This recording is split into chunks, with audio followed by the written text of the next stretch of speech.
Hello and welcome to Sabha TV. This is News Tonight. I'm Rajat Kane. Let's have a look at the top headlines.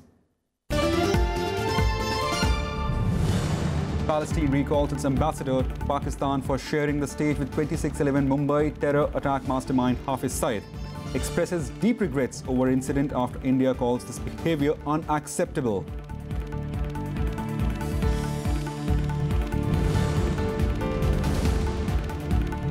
President M. Venkaiah Naidu reminds political parties of their responsibilities in ensuring smooth functioning of Parliament, tells them that legislatures are not a platform for storing political brownie points.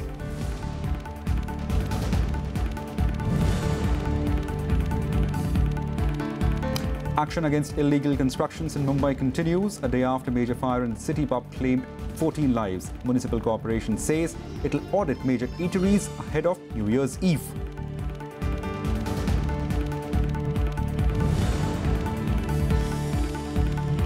And Censor Board of Film Certification tells director Sanjay Leela Bansali to change his film's title to Padmavat, clears its release with some modifications and disclaimers.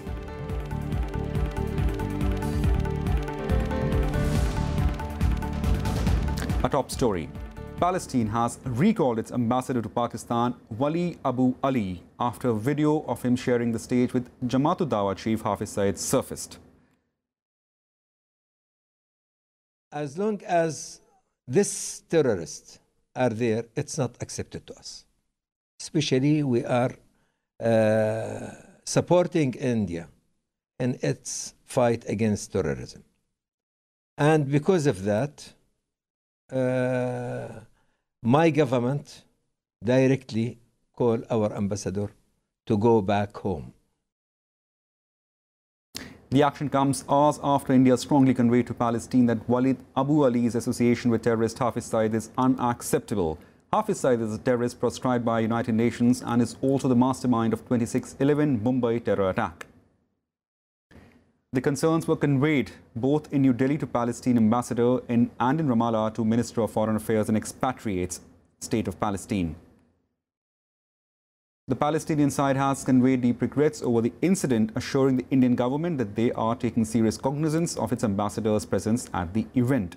It was also conveyed that Palestine highly values its relationship with India and stands with us in war against terrorism and will not engage with those who commit acts of terror against India.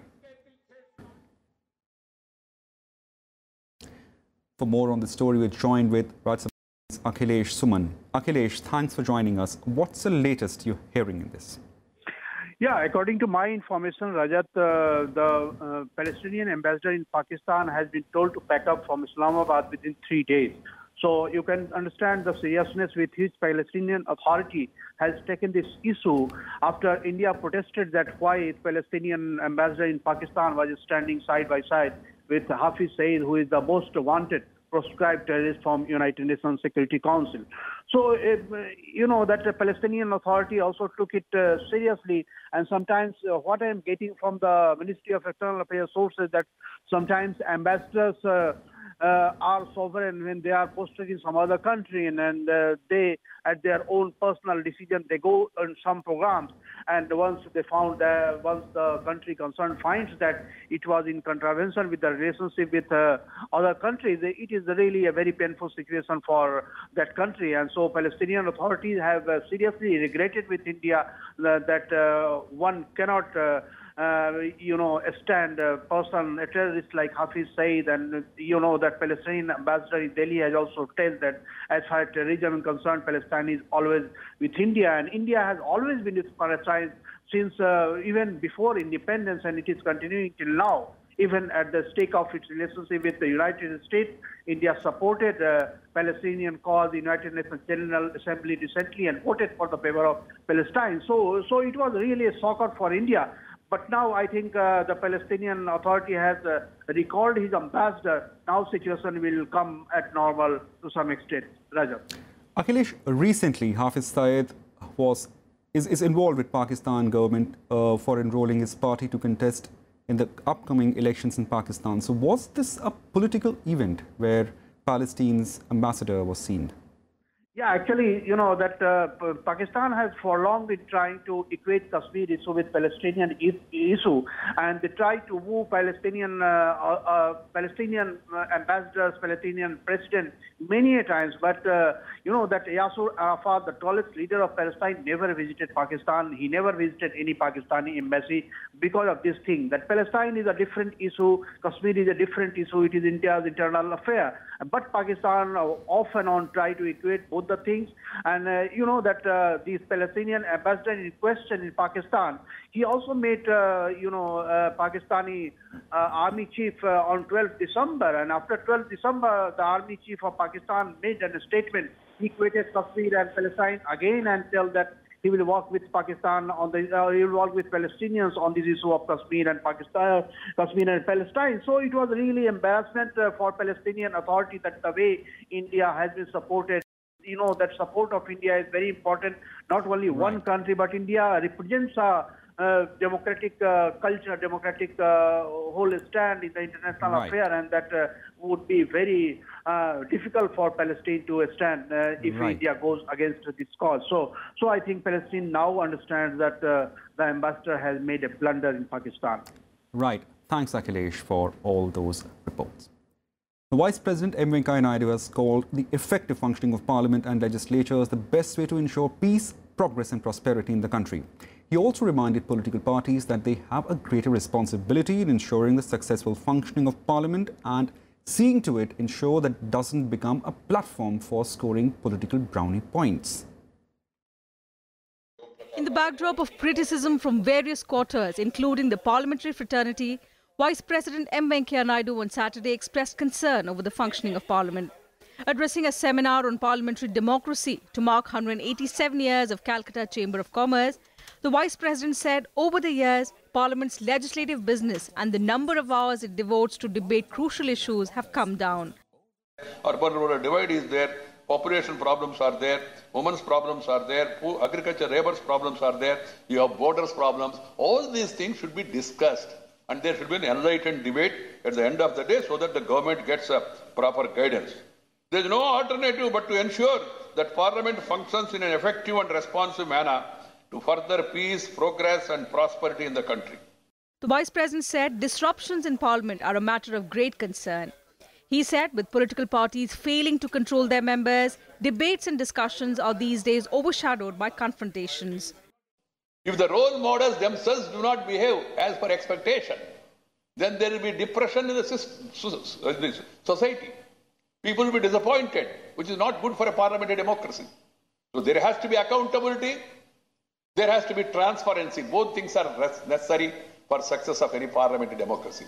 To meet the ever-increasing expectations from Parliament, and I say Parliament, legislature also, it needs constantly review its structural, functional requirements, as also the entire gamut of its operational procedures, and strengthen the resources at its disposal. The Vice President also complimented the industry for its contributions in the field of education and health as part of corporate social responsibility. If everybody follows law, if everybody follows rules, if everybody do their duty, then you really have a good governance. It's not simply governmental effort alone of bringing good governance. Mere development alone will not suffice. You can go for a massive hospital. It was the Vice President's first visit to West Bengal. On his arrival, he was welcomed by West Bengal Governor Kesarinath Tripathi and State Minister Firhad Hakim. The Vice President later inspected the Guard of Honour at the airport. Rajkamal Rao's report for Rajya Sabha TV. President Ram Nath Kovind has said there is a need to take up National Mental Health Programme as a national mission. He said this while addressing 22nd convocation of National Institute of Mental Health and Neurosciences in Bengaluru today. He also added that National Mental Health Survey is a wake-up call. Advocacy and awareness are important components of the Government of India's National Mental Health Programme. This programme is building 23 centres of excellence in the field of mental health. In parallel, the District Mental Health Programme has already covered 517 of the approximately 650 districts in India. The National Mental Health Survey is a wake-up call. It has focused attention on the more chronic and disabling mental health problems. With the National Mental Health Policy and the Mental Health Care Act now in place, the stage is set for an earnest and broad-based effort. It is important to set ambitious but achievable targets and make sure we reach them within a tight deadline.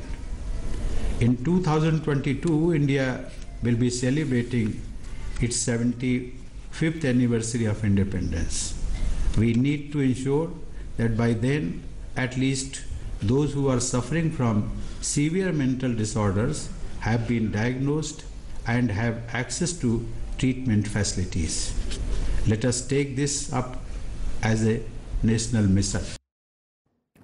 Now, news from Gujarat, where Deputy Chief Minister Nitin Patel is reportedly miffed with the portfolios allotted to him. It's been several days since his swearing in, but Patel is yet to take charge of departments allocated to him.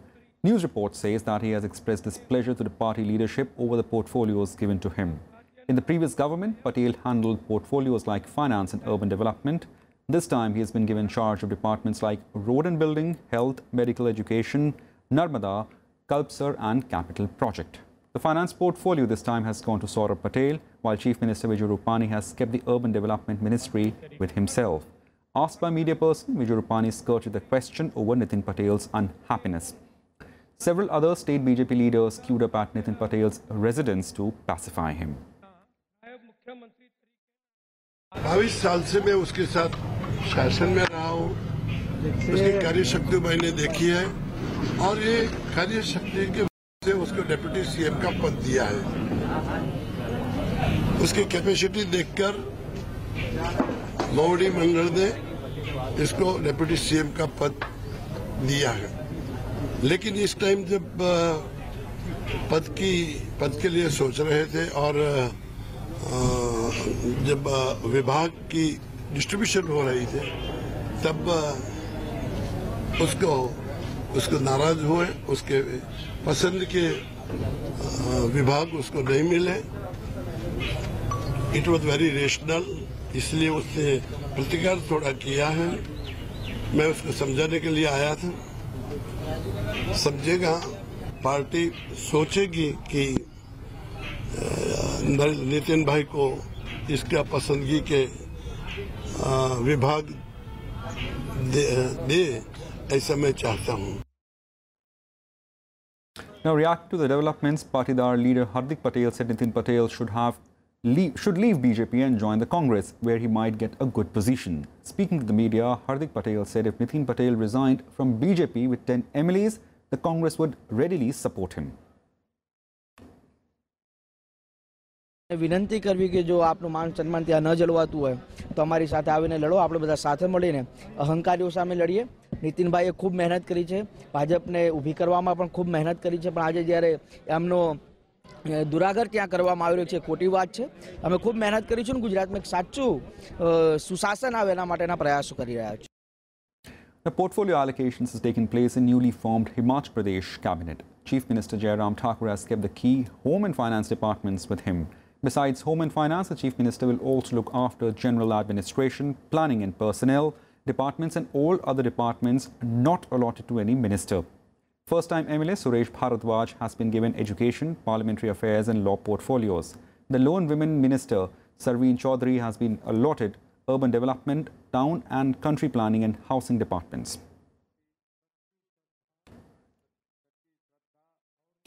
Delhi Lieutenant Governor Anil Baijal approved Delhi government's proposal to bear the treatment expenses at private hospital of victims of motor accidents, fire and acid attacks. Baijal also stressed that for a robust healthcare system, government institutions also need to be strengthened, as the healthcare system can't be left entirely in the hands of private sector. He added that complete transparency and relevant procedures should be followed strictly while empaneling private hospitals. He further said a mechanism must be evolved to ensure that unnecessary tests are not prescribed in collusion with private medical centres. The LG also noted that focus of these schemes appear to be on the outsourcing, and there is no mention about any action plan to strengthen diagnostic infrastructure in the government institutions. A day after 14 lives were lost in devastating blaze at a Mumbai pub, police on Saturday issued lookout notice against the two co-owners.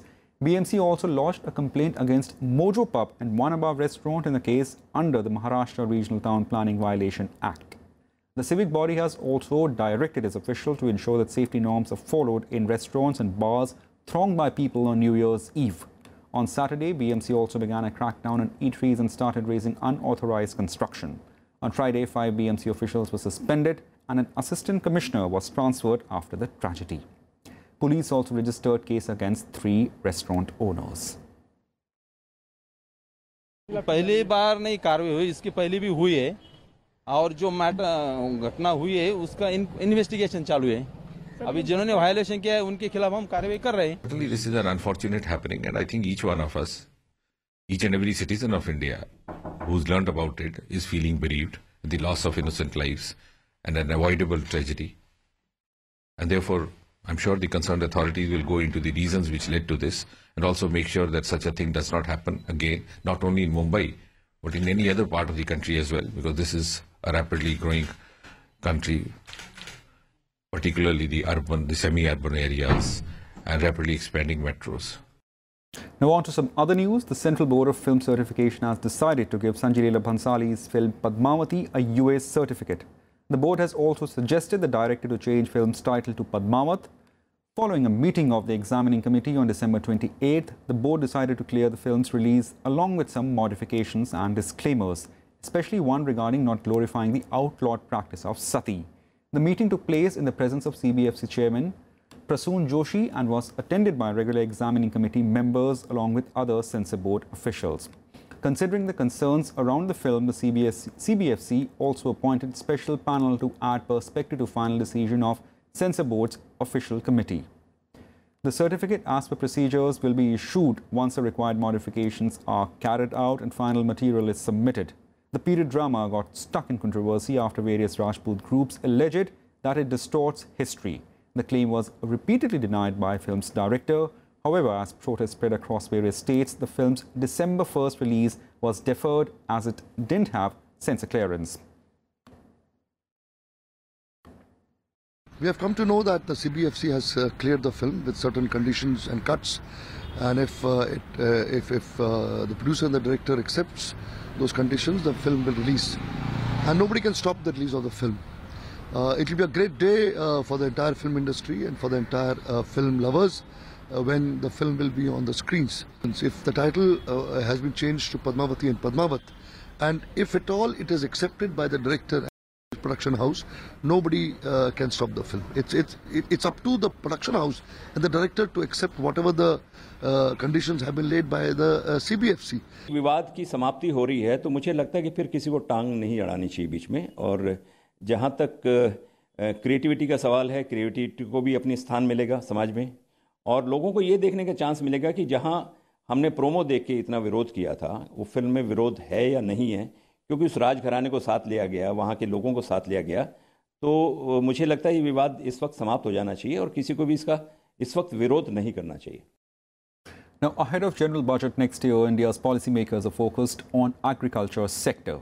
While the government setting targets to double farm incomes over the next few years, economists are urging government to increase public investment in agriculture sector through budgetary support. The upcoming general budget is likely to see significant measures to boost the agriculture sector. These measures will come on the heels of big policy interventions, including a push to finish long-stock irrigated projects, initiatives like an expanded crop insurance scheme, soil health cards and a renewed thrust on schemes to supplement farmer incomes. Last 3 years has not been very good for agriculture, excepting the year 2016-17. The average growth rate is less than 1%. In first year, in 2015-16, it was negative minus. After that, it was only 0.2%. A national sample survey between January and December 2013 estimated the average income of an agricultural household at 6,426 rupees per month. Only 60% of this, or nearly 3,900 rupees, is earned through agricultural activities, while 30% is earned through sundry work as labourers. Nearly all of this money, or over 6,200 rupees, is spent, leaving no scope for saving. which has left over half or nearly 9 crore rural households in severe debt. A rate at which the cost of cultivation is going up, if the remunerative or the prices of agricultural commodities do not rise in the same proportion, then the farmer's income or farmer's margin gets squeezed. Tackling rural distress has always been a huge challenge for successive governments. The BJP's dip in electoral performance in the rural areas of Gujarat is partly attributed to this. Compared to the 2012 election, out of the 124 rural seats in Gujarat, the party won 51, suffering a loss of 12 seats. On the other hand, the opposition Congress won 67 seats against 55 it had in the last election. With 8 state elections coming up in 2018, the general budget will be a significant opportunity for the BJP government to address the issue. Krishnanand Tripathi report for Rajya Sabha TV. News from Iran, where there have been anti-government protests in several major cities. Numbers turned out in a rush in the north and Kermanshah in the west, with smaller protests in Isfahan and Hamadan and elsewhere. The demonstrations began on Thursday in northeastern city of Mashhad. People there took to streets to express anger at the government over high prices. 52 people were arrested. However, widespread protests across cities have become a general outcry against clerical rule and government policies. A small number of people were arrested in capital Tehran. Many protesters voiced anger against President Hassan Rouhani, who was elected for a second term in May. The protesters represent the most serious and widespread expression of public discontent in Iran since mass protests in 2009 that followed a disputed election. Meanwhile, the US has come out in support of Iranian protesters demonstrating anger against the government. The US State Department condemned the arrest and urged all nations to publicly support Iranian people and the demands for basic rights and an end to corruption.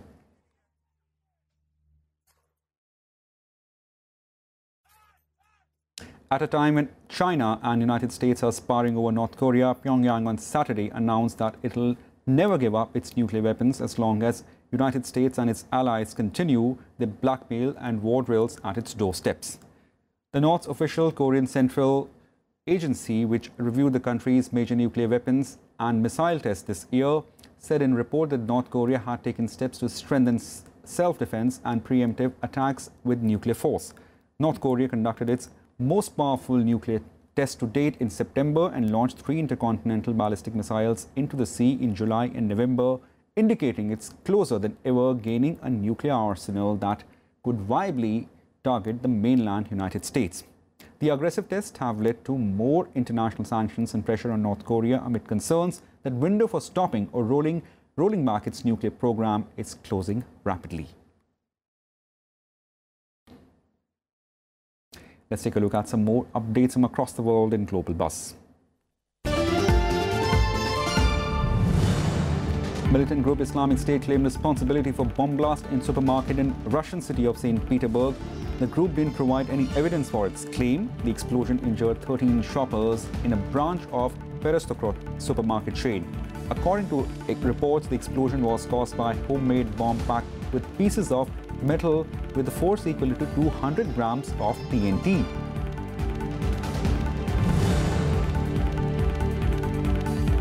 A workplace shooting in the neighborhood of Long Beach in US left 2 people dead, including a shooter. According to the Long Island police, 2 men died inside law office in St. Antonio Drive and they found multiple casualties. Authorities said the gunman died of self-inflicted gunshot wound and did not engage with the police. Police found a weapon at the scene. The area was later blocked off by the police and fire crew.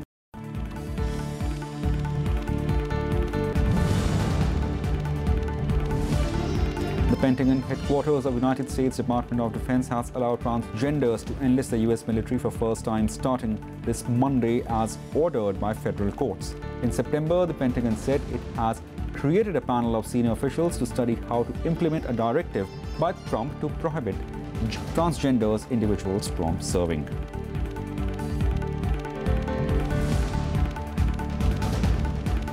Now here are some updates from World of Sports in Sports Beat.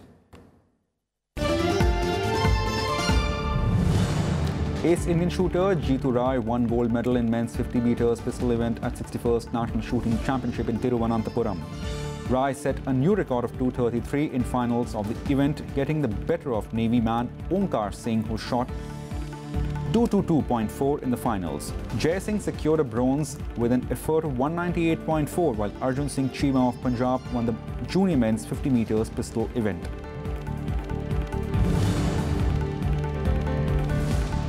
The fourth Ashes Test match between Australia and England ended in a draw. Australia captain Steve Smith scored his third century of the series to guide Horse to the safety.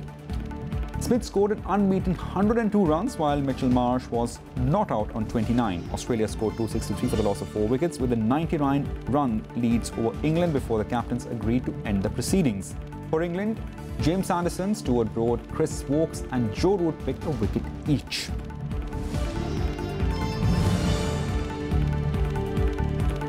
Now, New Zealand won the first of 3 T20 match against West Indies. Kiwis defeat Caribbean by 47 runs. Batting first, Kiwis scored 187 for the loss of 7 wickets in the 20 overs, with Glenn Phillips and Colin Munro scoring half-centuries. Phillips scored 55 runs while Munro scored 53. In reply to New Zealand's 187, the Caribbean managed to pull 140 on the board and were all out in the 19th over.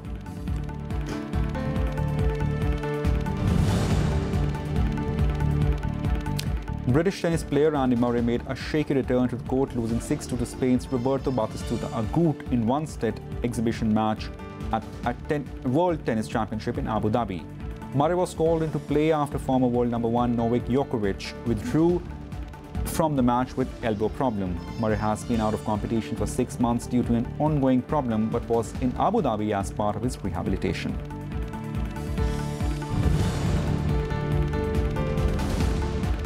The US team of Coco van der Wege and Jack Sock won their opening games against Russia's Anastasia Pavlyuchenkova and Karen Khachanov at Hockman Cup in Perth.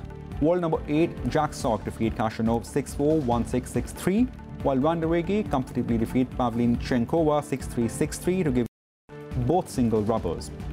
The Russians made a comeback in the mixed doubles and won it 3-4, 4-1, 4-2.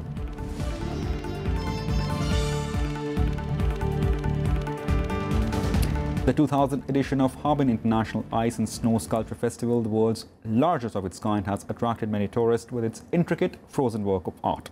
Many visitors from different countries have come to see the various sculptures lit up with LED lights. We'll leave you with these visuals from Harbin, China.